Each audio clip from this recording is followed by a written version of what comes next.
mind me, sighed Mr. Rees, swivelling in his chair and eyeing the seagulls, circling like vultures outside his window. One of these days he'd walk out on press day and never come back. That would show 'em. It's the latest round in his battle with Hugh Radipole. Bunton brought in a new funfair attraction, and now Mr. Radipole has banned him from the Marine Hotel. It's all-out war. "Urgh," replied Rees, and did what he always did at times of indecision. It could take a good 3 or 4 minutes for him to clean out his filthy briar pipe and load it with tobacco. Precious minutes, with the newsroom clock ticking towards deadline. Peter Pomeroy nodded urgently to Miss Dimont. "Do it," he said. 400 words. "It's written," said Miss Dimont cheerily. "And Betty?" "Yes," nodded Peter understandingly. He'd clocked the disaster on top of her head. "Just don't sensationalize it," said Rees anxiously. "We don't want Fleet Street picking up the story and making a mockery of this town. Bunton may be a well-known figure, but he's hardly representative of the virtues of Temple Regis. I don't want outsiders thinking we're Blackpool." Heaven forbid, thought Miss Dimont as she whisked back to her desk. Demure, discreet, desirable. These were the watchwords which attached to any story describing their adorable town, if it wanted to get into the Riviera Express. In truth, Temple Regis was all of those D words. What's more, it was the prettiest town in Devon. People always said that. From the palm trees which welcomed you on the railway station platform, to the winding narrow streets with their interesting shops, to the soothing ice creams, the donkey rides on the broad and beautiful beach, and the never-ending sunshine, nothing could be nearer paradise. In the late 1950s, with the nation back on its feet at last, it was the ideal place for people to come on holiday. But Rudyard Rees wanted to make sure only the right people came.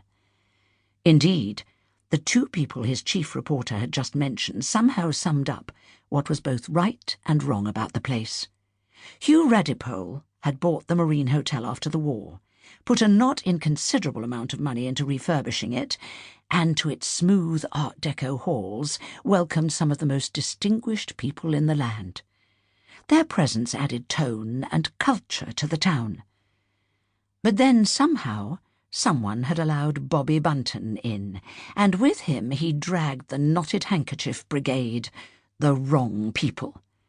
If that wasn't bad enough, Bunton also brought with him Fluffles Janetti, that well-known courtesan whose shapely form was never far from a headline, and whose pot-pourri of a love life kept the Sunday newspapers very busy indeed.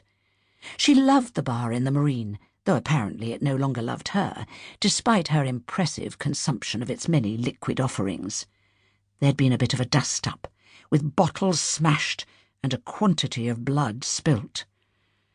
"Neighbourhood Dispute over Funfair Ride" by Judy Dimont, chief reporter, ran the headline. Police were called after a dispute at the Marine Hotel ended in violence on Tuesday night. The well-known entrepreneur, Bobby Bunton, owner of the Buntoramas holiday camp, has demanded an apology after he was requested to leave the building. He and a companion have threatened to sue the management of the Marine. Mr. Bunton says he had been enjoying a quiet drink in the Primrose Bar when he was suddenly asked to leave the premises and not return. His companion's garments were torn and disarranged. "I take this as a personal insult," said Mr. Bunton. "I can think of no reason why I should be subjected to such vile treatment." A spokesman for the Marine Hotel declined to comment.